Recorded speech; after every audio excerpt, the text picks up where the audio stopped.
आप सभी का स्वागत है बार स्टडी यूट्यूब चैनल पे। तो आज हम लोग अगला टाइप के लैंडफॉर्म्स देखेंगे जो कि है ग्लेशियर लैंडफॉर्म्स। तो सबसे पहले जानेंगे ग्लेशियर होते क्या है। तो ग्लेशियर क्या होता है? Mass of ice as sheet over the land और slope of mountains.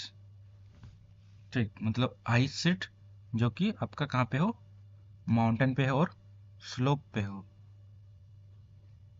Ice seat आपका माउंटेन हो या फिर माउंटेन के स्लोप पे, सॉरी माउंटेन के स्लोप पे हो, या फिर आपका कॉन्टिनेंट पे हो, जैसे अंटार्कटिका पे जिस तरह है, तो वो भी आपका ग्लेशियर ही है। मान के चलिए ये आपका माउंटेन है और इस पे आपका ग्लेशियर है, मतलब बर्फ है, बर्फ डिपॉजिट है, तो इसे को क्या बोलते हैं? ग्लेशियर बोलते हैं। ठीक, आइस शीट।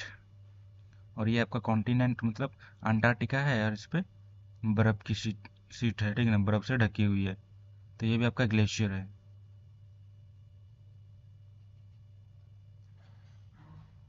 तो ग्लेशियर लैंडफॉर्म क्या होते हैं? Landform formed by the glacier due to erosion and depositions is called glacier landforms। तो हमें पता है कि लैंडफॉर्म्स दो तरह से बनते हैं। एक आपका है इरोजनल एंड डिपोजिशनल। तो इरोजनल में सबसे पहले हम लोग देखेंगे किसका? सर्क। तो सर्क क्या होता है? मान के चलिए कि ये आपका एक माउंटेन स्लोप है, ठीक ना, ये आपका एक माउंटेन स्लोप है और इस पे बर्फ से ढकी हुई है, मतलब ये ग्लेशियर से ढकी हुई है। ठीक, तो हमें पता है कि ग्रेविटेशनल तरह का एक फोर्स होता है जो कि ये बर्फ को नीचे खींचेगा अपने ओर, ठीक ना। तो होता क्या है कि जब वो फोर्स लगता है तो ये यहाँ से नीचे आने की कोशिश करता है। ठीक, तो नीचे आते समय ये जितना भी यहाँ पे है, मतलब जितना भी वहाँ पे जो भी पार्टिकल्स या फिर बोलेंगे जो भी अटैच है यहाँ पे, ये सरफेस पे बर्फ के साथ, जो कि ग्लेशियर बोलते हैं, जिसके साथ अटैच है, तो होते क्या है कि हमें पता है जब भी कोई नीचे मूव करेगा, मतलब दो बॉडी आपस में टकरा रहे ना, ये एक ग्लेशियर का है और ये एक, तो यहाँ पे एक सरफेस जो कि है क्या क्रिएट कर रहा है? फ्रिक्शन क्रिएट कर रहा है आपस में। ठीक, फ्रिक्शन क्रिएट कर रहा है, तो क्या होगा? फ्रिक्शन क्रिएट हो रहा है, तो आपका जो ये लैंड फॉर्म है, ये मतलब ये जो माउंटेन्स का जो स्लोप है, वो कुछ इस तरह से क्या हो जाएगा, ये आपका हिस्सा इरोजन कर देंगे, इस तरह से इरोजन कर देंगे। ठीक, आप समझ रहे होंगे क्योंकि यहाँ पे ग्लेशियर था। ठीक, तो हुआ क्या कि ग्लेशियर, ये जो ग्लेशियर था वो नीचे ग्रेविटेशन पुल के कारण नीचे आने चाह रहा था। ठीक, लेकिन नीचे उड़ के तो आएगा नहीं, तो ये ना ड्रैग लगाता है, मतलब ड्रैग करके नीचे आता है, तो आते समय ये इरोजन कर देते हैं लैंडफॉर्म्स को। ठीक, तो ये आपका क्या हो गया? सर्क हो गया। और यही अगर सर्क में, यही सर्क में अगर आपका क्या पानी भी जमा हो जाए, ये जो सर्क बना, ये जो सर्क बना आपका, ठीक, तो अगर इसमें पानी यहाँ पे आके डिपॉजिट हो जाए, तो ये क्या आ जाएगा आपका? ये आपका हो जाएगा टाण लेक, TARN, टाण लेक। ठीक ना, इसको टाण लेक बोलते हैं। उसी तरह से हमारा अगला कौन सा लैंडफॉर्म्स है?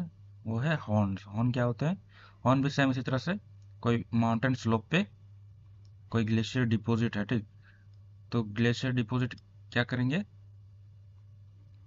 इस बार थोड़ा सा अलग है। हॉर्न में क्या होते हैं कि आपका जो माउंटेन पीक है,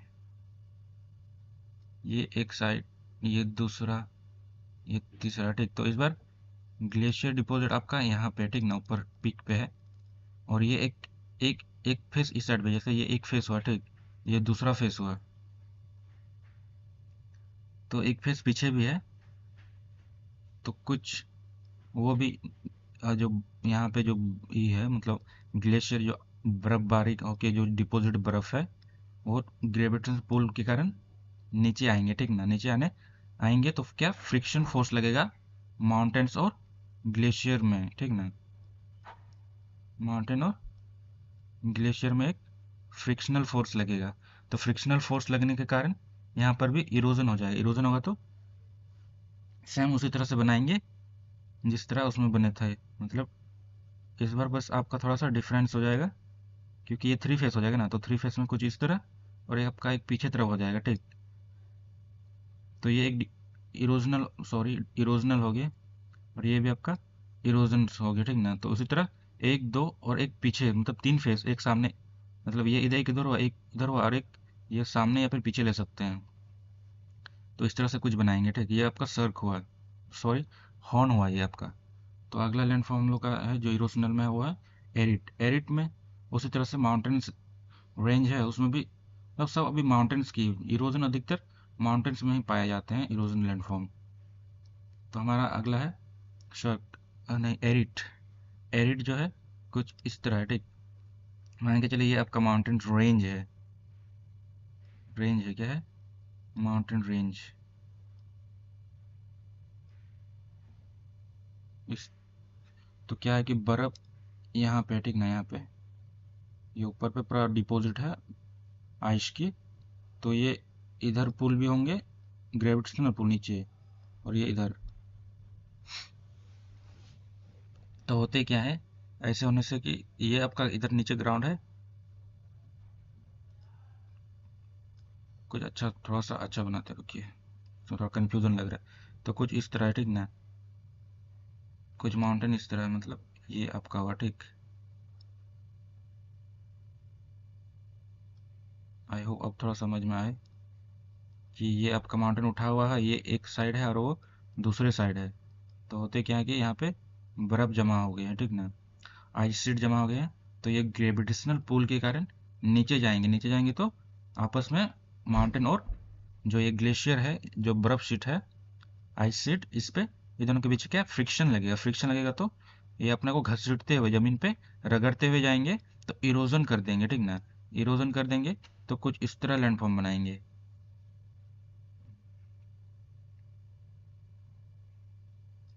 ये साइड का इरोजन हुआ तो इस तरह हुआ, ये साइड इरोजन हुई तो इस तरह हो गया। पहले इस तरह था, ठीक ना। तो ये आपका क्या है, एरिड है। उसी तरह से हमारा अगला अगला जो इरोजन लैंडफॉर्म है वो आपका है ग्लेशियर वैली या फिर ग्लेशियल वैली। तो ग्लेशियल वैली कैसे होता है, मान के चलिए ये आपका एक वैली है, ठीक ना, और यहाँ पे बर्फ मूव कर रहे हैं। इधर स्लोप है, नीचे तरफ स्लोप है, और वो डाउन कटिंग, मतलब क्या बोलते हैं, यहाँ पे भी फ्रिक्शन फोर्स लग रही है, क्योंकि बर्फ तो आएगा तो बहुत मास होता है ना उसका, भारी वजन होते हैं। तो ये इरोजन होते हुए आएंगे। तो ये साइड में आपका एक माउंटेन है और इधर भी आपका एक माउंटेन है, इधर भी आपका एक माउंटेन है, इधर भी आपका माउंटेन है। तो ये जो माउंटेन के बीच में ये जो आइस शीट मतलब ड्रैग होके नीचे आ रहे हैं ग्रेविटेशनल पुल के कारण, तो इसी को ग्लेशियल वैली बोलते हैं। जिस तरह उसमें देखे थे ना कि रिवर जब दो माउंटेन के बीच में भरते हैं तो उसको वैली बोलते हैं, तो इसी तरह जब ग्लेशियर या फिर आइस शीट जब आते हैं माउंटेन के बीच में बहते हुए, दो माउंटेन के बीच में बहते हुए, तो उसी को ग्लेशियल वैली बोलते हैं। जैसे बहते हुए तो नहीं, मतलब ड्रैग होते हुए, स्लो मूवमेंट या फास्ट मूव दोनों होते हैं, क्योंकि एवलांस जो होते हैं कि ऊपर से जब अब देखे होंगे कहीं टीवी पे या फिर कुछ न्यूज़ पे, एवलांस जो आते हैं तो वो अचानक आते हैं, बड़ा सा जो बर्फ का शीट होते हैं वो टूट टूट जाते हैं और पहाड़ के नीचे आने लगते हैं। तो अगला हमारा जो इरोजन लैंडफॉर्म है वो हमारा है फिजॉट। फिजॉट क्या होता है, ये आपका मान के चलिए कि ये आपका क्या है, ये आपका कॉन्टिनेंटल शेल्फ है, ये आपका कॉन्टिनेंटल स्लोप है, ठीक। तो क्या होता है कि ये अधिकतर आपको अंटार्कटिका साइड में मिलते हैं या फिर नॉर्थ पोल या साउथ पोल में देखने मिलेंगे। तो ये आपका आइस शीट है, ये आपका आइस शीट है। तो होते क्या है कि ये पुल होंगे, ठीक ना, मतलब इसमें भी फोर्स लगेगा, ग्रेविटेशनल पुल। तो ये थोड़ा सा स्लोप ही है, मतलब उतना प्लेन समतल जमीन नहीं है। तो क्या है, ये भी मूव करेंगे, ठीक ना, मूव करेंगे तो यहाँ पे क्या होगा, इरोजन होगा, फ्रिक्शन होगा, यहाँ पे फ्रिक्शन फोर्स लगेगा आइस शीट और ये लैंडफॉर्म के कारण। तो यहाँ पे कुछ इस तरह इरोजन कर देंगे, मतलब पानी में घुस जाएंगे, ठीक ना, ये एक आपका पानी ही है इधर सब। तो कुछ इस तरह लैंडफॉर्म बनाएंगे।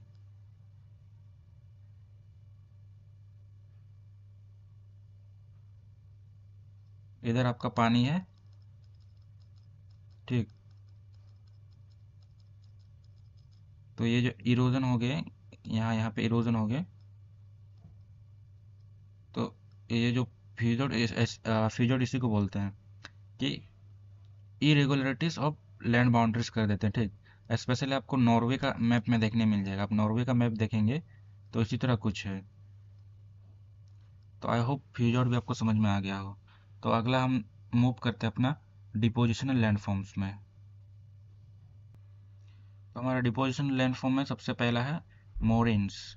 मोरेन्स क्या है, मोरेन्स जो ग्लेशियर से ग्लेशियर के डेब्रिस,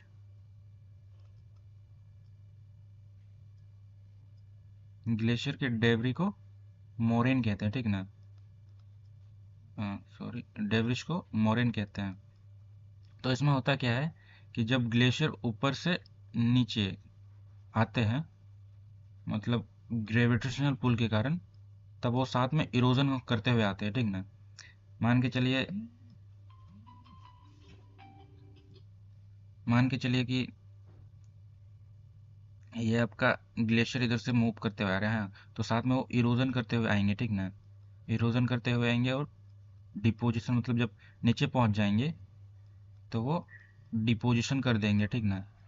नीचे आके जितना भी जो पार्टिकल्स लाएंगे, सेडिमेंट्स या फिर ग्रेन्यूल्स, रॉक्स के छोटे छोटे पार्टिकल्स, वो सारे डिपॉजिट कर देंगे। मतलब ये आपका क्या है, फुट हिल है। इधर आपका माउंटेन था, तो वो घसीट के नीचे, तब जो आइस शीट थे वो नीचे आ गए, तो नीचे आके वो डिपॉजिट कर गए, ठीक। तो डिपॉजिट कर गए, तो इसी को मोरेन कहते हैं। तो मोरेन, कुछ टर्म्स है मोरेन के, जैसे कि ये डिपॉजिट देख रहे हैं साइड साइड पे, साइड साइड पे ये जो डिपॉजिट्स है, तो ये आपका क्या हो गया, लेटरल मोरेन हो गए। लेटरल का मतलब साइड होता है, तो ये हो गया लेटरल मोरेन। और ये जो बीच में है, ये जो आपका बीच में जो डिपॉजिट दिख रहा है, ये आपका मीडियल मोरेन हो गए। ये आपका मीडियल हो गया। और ये जो लास्ट में बचे, ये आपका हो गया आउट मोरेन, या फिर क्या बोलते हैं, आउट मोरेन, या आउट मोरेन, या फिर इसको टर्मिनल मोरेन बोलते हैं। टर्मिनल मतलब लास्ट में, टर्मिनल मोरेन। तो आई होप ये समझ में आ गया कि मोरेन तीन प्रकार के हैं, जो कि लेटरल में, जो साइड में डिपॉजिट हो उसे लेटरल मोरेन कहते हैं, जो बीच में हो उसको मीडियल मोरेन्स कहते हैं। और एक ये होते हैं कि मोरेन कहीं भी, मतलब ये जो डिपॉजिट लाए ऊपर से, ये कहीं भी डिपॉजिट हो, कहीं पर भी नीचे आके, मतलब फुट हिल्स पे आके, माउंटेन से नीचे आके, स्लोप से नीचे आके, तो उससे क्या कहते हैं, ग्राउंड मोरेन कहते हैं। कहीं पर भी डिपॉजिट हो, उसका स्पेसिफिक लोकेशन ना हो, तो उससे क्या कहते हैं, ग्राउंड मोरेन। तो अगला हमारा जो लैंडफॉर्म, डिपोजिशन लैंडफॉर्म है, वो एस्कर्स है। तो एस्कर्स क्या होते हैं, eskers are narrow long height height ridge which develop due to deposition of sand and gravels by the melting water। मतलब मेल्टिंग ऑफ आइस से जो लैंडफॉर्म्स बनते हो, इस बार जो देख रहे थे वो सब सीड, मतलब बर्फ खुद नीचे आ रहे थे, ठीक ना, आते हुए वो इरोजन कर रहे थे। पर इस बार एस्कर्स में क्या होते हैं कि वो जब ऊपर में बर्फ थे, या फिर मान के चले कॉन्टिनेंट में ही है, ठीक ना, तो कॉन्टिनेंट में ही है,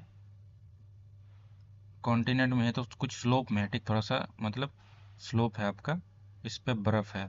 तो क्या होगा कि कुछ मेल्ट हो गया। कभी रिवर देखे हैं ना कि पानी नीचे से बह रहा है, ऊपर आपका बर्फ ही है।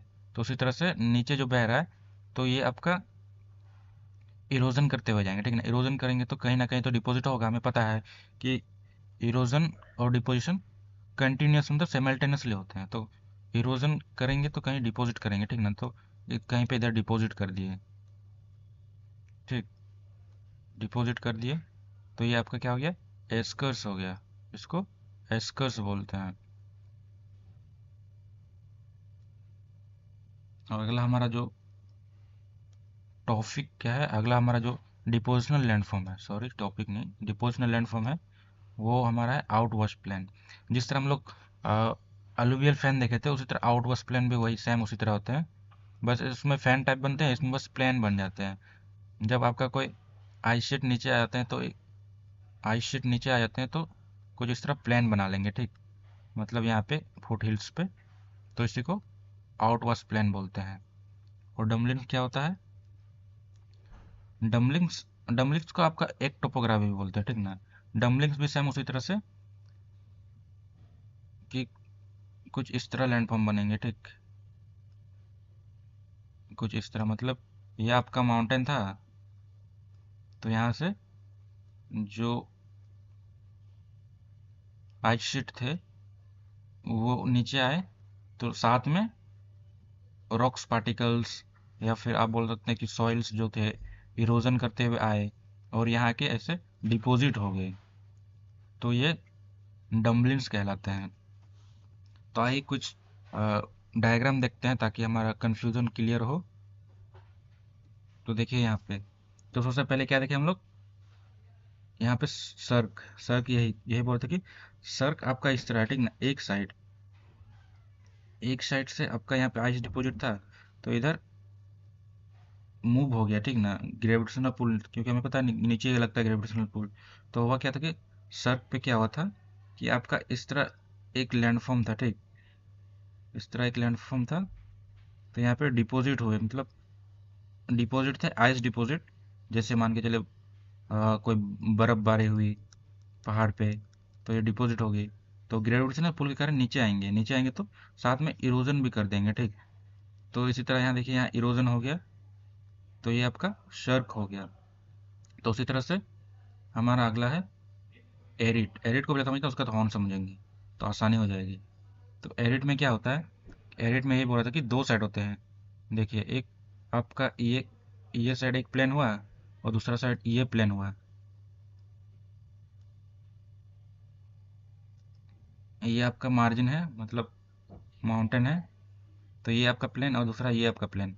तो जब ये साइड बहेगा, मतलब इस साइड पुल होगा, इधर का बर्फ जो आइस आइस शीट है या फिर स्नो कवर है, वो इधर इधर गिरेगा और इधर का स्नो कवर इधर गिरेगा। मान के चलिए कि ये आपका एक पहाड़ है, ठीक ना, वही सेम उसी को बना रहे हैं। तो होते क्या है कि इधर आपका बर्फ जमा हुआ, इधर भी आपका बर्फ जमा हुआ, तो दोनों नीचे आएगा। तो नीचे आएगा तो इरोजन करते हुए आएंगे, ठीक ना, इरोजन करेंगे तो कुछ इस तरह बनेंगे, ठीक ना।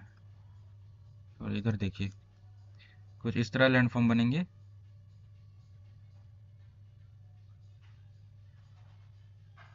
तो ये आपका क्या हो गया, एरिट हो गया। तो हॉर्न भी उसी तरह, लेकिन हॉर्न में क्या होता है कि थ्री फेस होते हैं, मतलब पिरामिडल शेप होते हैं हॉर्न में, पिरामिडल शेप। देखिए यहाँ पे, जैसे ये आपका एक फेस हुआ, ये आपका एक फेस हुआ, और पीछे और एक फेस होगा, ठीक। तो वहीं पे सेम उसी तरह यहाँ पे बर्फबारी हो जाएगी, तो बर्फ जमा हो जाएगी। तो कॉन्टिनेंटल पुल के कारण बर्फ नीचे आने चाहेंगे, तो आएंगे तो साथ में फ्रिक्शनल फोर्स लगेगा, तो इरोजन होते हुए आएंगे। तो इरोजन होते हुए आएंगे तो कुछ आपका पिरामिडल शेप टाइप का इस तरह कुछ बना देंगे, ठीक, तो इस तरह पिरामिडल शेप का, तो इसको हॉर्न बोलते हैं। और अगला हमारा जो है वैली, वैली आपका ये वाला है। देखिए ये जो है ना, ये आप वैली है, ये आपका एक पहाड़ हुआ, ये आपका दूसरा माउंटेन हुआ, ठीक ना, ये दोनों mountains, this one mountain, this another, and between them there is a flow of क्या है, आइस शीट या फिर कुछ, ठीक ना। तो आइस शीट यहाँ पे फ्लो करेंगे दोनों माउंटेन के बीच में, तो इसी को वैली बोलते हैं। और हैंगिंग वैली क्या है? हैंगिंग वैली आपका ट्रिब्यूटरीज है, ट्रिब्यूटरीज ऑफ मेन वैली। देखिए ये आपका ट्रिब्यूटरीज हुआ जो उसको हैंगिंग वैली बोल रहे हैं, ठीक ना। आपका हैंगिंग वैली, ये आपका हुआ मेन वैली, जहाँ से आ रहे हैं माउंटेन का बर्फ या फिर आइस शीट जो ड्रैग होते हुए नीचे आ रहे हैं। उसका देखिए ये हुआ आपका मोरेन, जो बोलते हैं ना डिपॉजिट्स। अगला हमारा जो था मोरेन्स, वो देखिए ये है आपका डिपॉजिट, ये जो दिख रहा है ये डिपॉजिट। तो वो साइड में हुए तो वो हो गया आपका लेटरल मोरेन। ये देखिए ये है लेटरल मोरेन। ये जो बीच में डिपॉजिट हो गया ये आपका मीडियल मोरेंज। और कहीं पे भी डिपॉजिट हो उसको क्या बोलते हैं? ग्राउंड मोरेंज। और जो सबसे नीचे आके डिपॉजिट हो उसको क्या बोलते हैं? उसको बोलते हैं टर्मिनल मोरेंज। टर्मिनल मोरेंज। और आउटवाश प्लेन आपका यही है कि इधर से आया बर्फ, मतलब घसीट, मतलब ग्रेविटेशनल पुल के कारण, और यहाँ आके इस तरह से एक प्लेन वाश बना दिए। तो ये आपका आउटवाश प्लेन हो गया। तो अगला हमारा जो है वो है हमारा डिपोजिशनल लैंडफॉर्म्स। तो डिपोजिशन लैंडफॉर्म उसी तरह से, ये आउटवाश प्लेन तो देख लिया हम लोग। तो एस्कर्स मान के चलिए इधर से आपका पानी बहते हुए आया, एस्कर्स में तो वही था ना, मेल्टिंग वाटर से जो इरोजन कर दिया ऊपर आपका बर्फ। ये आपका मतलब ऊपर भी हो सकता है या फिर बर्फ के नीचे भी हो सकता है ये पानी। तो जब ये धीरे धीरे, इसका मतलब नदी जैसा बहाव तो नहीं होगा, क्योंकि क्योंकि ऑलरेडी पूरा बर्फ से कवर रहेंगे ना, तो उतने उतना पानी नहीं आएगा, मतलब थोड़े थोड़े आएंगे। तो इस तरह कुछ साथ में इरोजन सेडिमेंट्स लाएंगे, तो वो यहाँ पे डिपॉजिट हो जाएंगे। तो इसी को आपका एस्कर्स बोलते हैं, ठीक। तो उसी तरह से हमारा अगला क्या है? डम लाइन्स।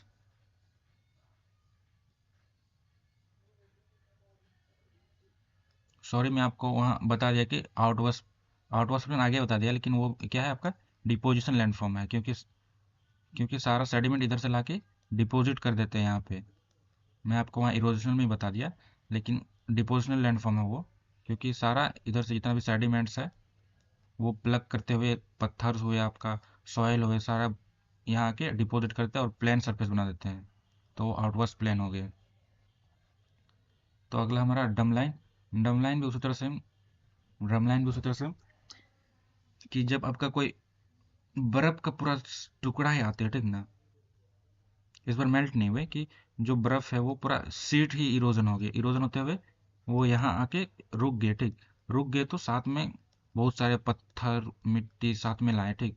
तो क्या हुआ कि वो डिपॉजिट हुए और बाद में बर्फ पिघल गए तो कुछ इस तरह शेप बचा, क्योंकि ये आपका ग्लेशियल टिल्ड है, मतलब देखा जाए तो ये आपका डिपॉजिट है किसका है? सेडिमेंट का डिपॉजिट है। तो इस तरह कुछ स्ट्रक्चर बनेगा, इसको डम लाइन बोलते हैं। तो अगला जो हमारा है वो है,